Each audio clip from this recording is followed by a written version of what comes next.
Hey everyone, I'm Chelsea Butler, Executive Editor of KBB, and this is episode 8 of our newish podcast from The Tap. Today I'm welcoming designer Ariana Lovato, who is the owner of California-based Honeycomb Home Design. Today we will be talking about what it's like to be pregnant and run your own business at the same time. Welcome, Ariana, and thanks for joining me. Thank you, Chelsea. I'm so happy to be here and excited to talk with you about this because I think it's something that definitely should be talked about more in our workforce. So we're lucky to have you. Thank you. Before we start getting into the nitty gritty, this is your first baby. You are at 36 weeks / 9 months. By the time this goes live, you may have already had your child. But let's talk a little bit about what it's like to run your own business in general. Yeah, pre-baby, running your own business was my baby. I mean, my business is my first baby. And so, you put so much effort and energy into something and you watch it grow and you go through all of these like trials and tribulations, which has been gnarly enough. And then adding like a family to that, which is something I've always wanted. And I just never knew the time, it's like never the right time, but when is the right time? I don't know. So anyways, it's been an exciting journey the past 9 months for sure. So with all the hard work that comes obviously with running your own business, what made you and your significant other decide that this was the good time to have a baby? So we didn't necessarily plan, like I was not actively planning to have a baby at this time. It was a happy accident, but we've been married for 6 years now, and it's something that we were continuing to talk about. And I turned 30 last year, and it's like a mental shift. I feel like once I turned 30, it was like my eggs are dying, and I don't know why. It just all of a sudden was like, shit, I'm getting older, and it's not as if work was slowing down. I added to my team last year, and so I was starting to release a little bit of my responsibility into the team so that we could really truly grow. And I think at first it was very overwhelming to be pregnant and also running a very busy firm, but I think the biggest advantage that I've had is just having a team to really step in. So yeah. In our preliminary conversations, you said that you felt guilty for not being more excited about having a baby at first. Can you go into a little more detail? Pregnancy is a crazy thing. And like I said, I had always wanted kids. I come from a smaller family, and it's something that we had always talked about with my husband. And when I first found out that I was pregnant, because I'm such a planner and it was something unplanned, I freaked out. And it wasn't like, oh, I don't want this. It was oh shit, what am I going to do? And how am I going to juggle everything? And it just was that overwhelming stress of knowing that your life is going to change and you have no idea how it's going to change. You just know it's going to change. And everybody's telling you, just be prepared. It's a big, you're never going to be the same. It's like, okay, well, for somebody that's a type A that likes to have things in order and plan, it's overwhelming. And so I felt horrible at first because I know how much of a struggle it is for some people to get pregnant and to conceive. And I felt really guilty about not being so much more excited. That excitement grew as I got more pregnant and more comfortable with the fact that my life is going to change. And this is truly something that is going to change my life for the better. And so it came with time. How are you managing your clients' expectations in relation to the pregnancy? You said you were worried some of them would be mad at you. I was. I mean, I think it's hard to, I don't know, it's difficult. I feel like in the corporate world or just in the workforce in general with women taking maternity leave or being pregnant, it's like I was looking at it as like a disability. And so I was putting that pressure on me when I was talking to my clients about, taking on their jobs like later in the year or, hey, your job's going to start construction in September. Well, guess what? I'm taking leave because I'm having a baby. I felt this big responsibility to my clients that I had to be available like at all times. And even though something as big as this, I was so afraid to tell them because of what their reaction was going to be. And I didn't want to let anybody down. And that's so, it seems really stupid. It's like, why would he, I mean, this is your family. It's not life or death. It's just interior design. But that's how important my business is to me. And so it was, I was really nervous about telling some of my bigger clients or the bigger projects that I knew would be starting at this time. And the way that I've kind of combated that is putting together a plan with our team of how, you know, they're going to fill in for me when I'm gone and what to expect when I am gone and when I am taking time off. And for the most part, everyone has been very, very accommodating and understanding, of course. Who wouldn't be? But yeah, I've turned away lots of projects and jobs because I just don't want to overwhelm the team or myself when that time comes. Right. Yeah, you answered my question. I was going to say, did any of your clients really give you that much of a hard time? Yeah, I mean, I didn't get a lot of pushback, obviously, but it was, you know, I'm finding right now, this is like the time where I should be taking it easy. And it's like, people are a little panicky. I'm like, oh, we need to get this done before you go on leave. Oh, we need to get this done before you go on leave. And so I'm having to really put my foot down as far as like, no, I can do X, Y, and Z for you. The team will do the rest. And this is what we can commit to. And your job will still get done and it'll still look beautiful. But yeah, I think when people are very used to you being so overly accommodating, which has been a fault of mine, that once they know that you're not there anymore, it's kind of like, ooh.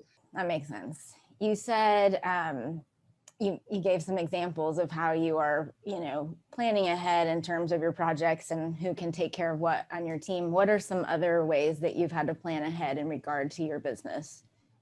We consciously stopped taking on new projects probably about a month ago.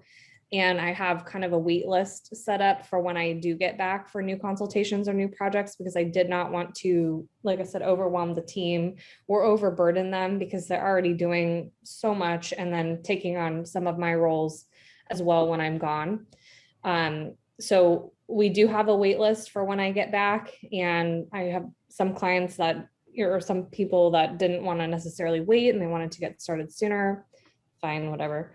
But at least we have a wait list for when I get back. And that way it's just kind of managing our workload as well. So has everything been going along smoothly as far as your business and your pregnancy has? Yeah, I would say work has been going on just like everybody else in the industry. We're seeing like so many delays. We're seeing price increases. We're seeing clients wanting their projects completed tomorrow. And so that's like its own stress, but that has been fine because everybody else is going through the same thing. And then with regards to pregnancy and work, I mean, I've definitely had to slow down a little bit these last few months of just not overbooking myself, because that's what I would typically do. And towards the end of the day, I'm like toast. So yeah, you don't want to see me past 4 o'clock or past 5 o'clock. I need a nap and I need to put my feet up. But it has been really nice not having to carry around samples because you're pregnant. People are not gonna right. Well, that's been nice, not schlepping. Right. So have there been any surprises or challenges? And if so, how have you been able to combat those? Yeah, with pregnancy in the first trimester and into the second trimester, I was very sick. Had really bad, not morning sickness, it was like night sickness. And so I don't know why, but yeah, it was every day around 4 or 5 o'clock, I would just be physically sick. And it got to the point where I had to take medication to help it. It was nice because during the day I was fine, you know, and able to go to appointments and do all of that. But that was definitely a challenge. But aside from that, this has been, knock on wood, a relatively easy pregnancy. And other than just being tired, that's really it. And just getting bigger. So you replaced the getting sick around 4 or 5 o'clock with nap time now. So Yeah.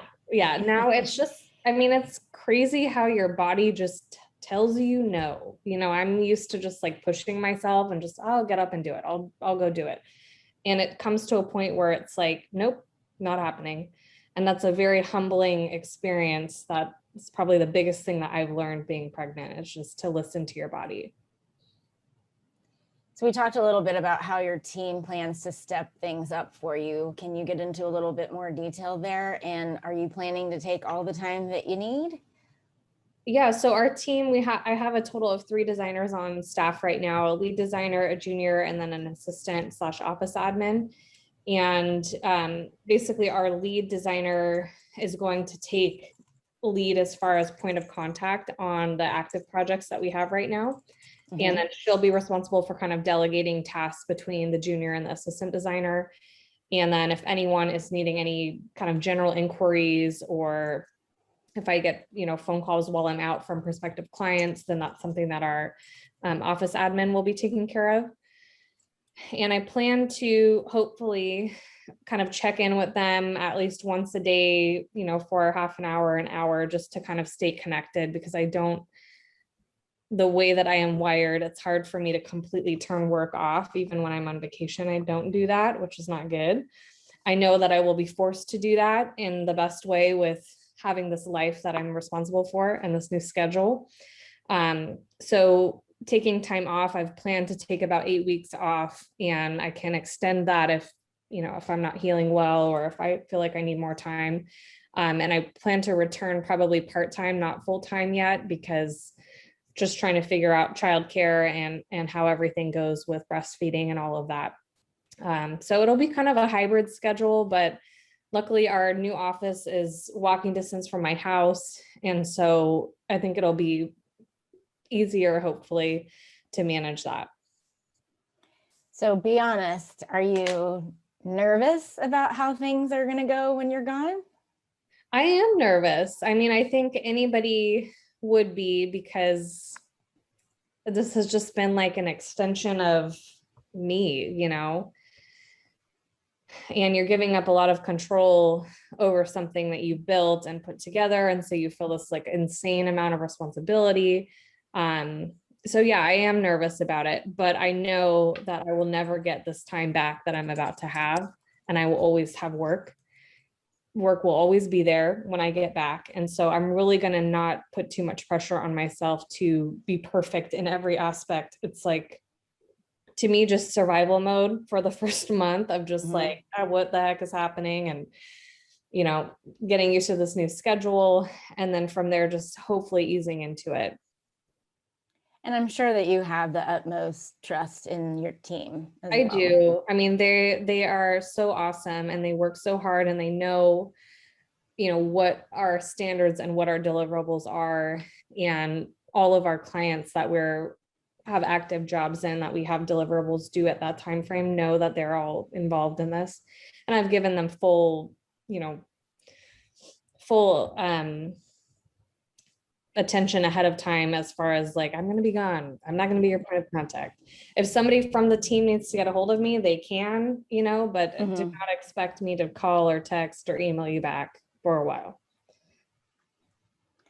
So let's talk a little bit about any lessons that you've learned along the way, or advice that you can give for other designers who are thinking about getting pregnant and do own their own business. I think the biggest thing is that I failed to do early on was setting proper boundaries with clients. And this goes back to kind of being available at any time kind of thing. And so that was my downfall. And so when I had told some clients, I might not be available on the weekend, or I might not text you back at night, which is something you should not do. You should definitely set healthy boundaries, so that when stuff like this does happen, it's a lot easier of a transition. And you don't feel like you're disappointing somebody because you're not always there for them. We're not doctors on call, and we're not getting paid that way. And so that would be my biggest thing, is like, now, whatever you're doing, just set healthy boundaries with clients. And I've started this past year to really do that, as far as like, if a client texts me at night, I don't text back till the next morning after 8. Or I'll schedule emails instead of, because sometimes I will reply to an email, but it might be after hours, but I'll schedule it to, deliver in the morning so they don't think I'm actually working at night. I don't want them to know that. So things like that, I've definitely instituted, and just kind of putting my foot down. Like, I do not meet on the weekend. I do not meet after 5, unless it's like dire emergency. So just really setting those healthy boundaries, and then just making a plan for yourself as far as, what is it that your team's going to do while you're gone?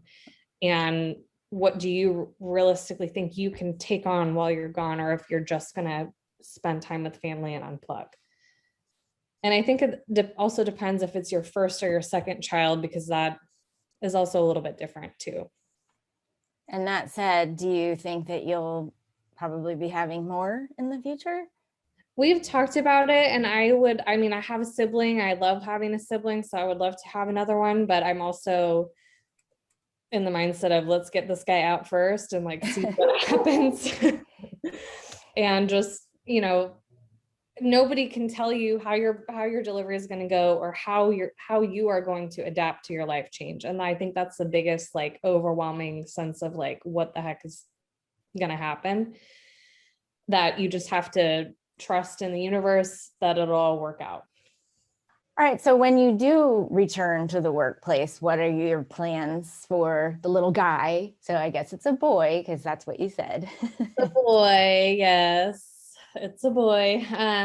Yeah, I've planned on the office that we're right now painting, which is why I'm working from home still, is getting completed, and I'll have my actual office space, and I've kind of carved out an area for him to kind of hang out. I have some of his baby stuff there. And so I'm envisioning kind of a part-time, like, I'm with him part of the day, and then I can have time with clients on the other part of the day, or uninterrupted meeting time, whether it's Zoom or in person. But I definitely will not be, traveling too far, especially in that first 3-month period, and keeping it kind of closer to home. So utilizing a lot more Zoom, or having clients come to us versus us going to a job site, unless we absolutely need to. And luckily we'll have this new showroom to do that. So that'll be good. All right. So getting on the personal side a little bit, what made you decide to find out about the sex ahead of time? I know it's kind of 50-50 with couples, that they don't know if they want to know for sure, but since you're the type A personality, I'm thinking you wanted to be, prepared. Yeah. So the story of how I found out I was pregnant was actually kind of funny. I had it was a Monday, and I had like 3 consultations scheduled back to back. And I don't know why I did that, but that was my own fault. And I got up that morning, and I just started to feel really nauseous, and like didn't want my coffee, which was super weird. And I felt hungover, although I don't really drink, and I hadn't, drinking for months. And that was just how I was feeling. And so I went and did 2 consultations, and I just was feeling so off, and I had a break in between my last appointment. And so I started, looking at my calendar. I'm like, okay, well, when did I have my last period? Like, could this be it? And I just start, your wheels start turning. And then I'm going through, I'm like, okay, yeah, I've missed 2 periods already. So that's not good. Sometimes that would happen anyway, so I didn't think a whole lot of it. Anyways, so I went and got the pregnancy test, and my husband happened to be home for his lunch break. And so I said, okay, I'm going to take these tests right now. He's like, what? I'm like, yep, I'm going to take it.